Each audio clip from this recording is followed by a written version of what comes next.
Welcome to our channel. Today we how to configure Shopify to use Shopify Collective for brands, beginner guide step by step clearly. To begin, log into your Shopify admin panel. From the admin dashboard, navigate to the Apps section. In the Apps section, click on the Visit Shopify App Store button. In the search bar, type Shopify Collective and press Enter. Locate the Shopify Collective app in the search results.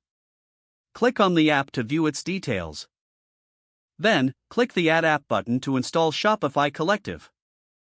Follow the prompts to complete the installation process. Once the app is installed, return to your Shopify admin. Click on Apps again and select Shopify Collective from the list. You will be directed to the Shopify Collective dashboard. Now, you need to set up your brands. To add a brand, click on the Add Brand button. Enter the brand name in the appropriate field. Next, upload the brand's logo by clicking the Upload button. Add a short description of the brand in the designated text area. Set the brand's contact information for future correspondence. Once complete, click the Save button to store the brand information. Repeat these steps for every additional brand you want to add.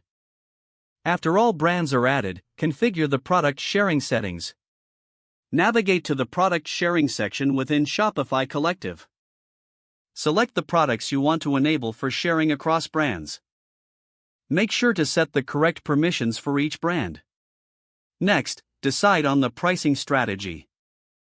You can opt for collaborative pricing or keep individual pricing per brand. Ensure all settings align with your business goals before proceeding.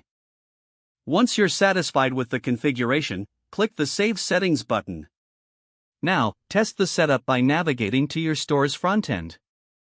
Don't forget to like this video and subscribe to our channel for more step-by-step tech guides.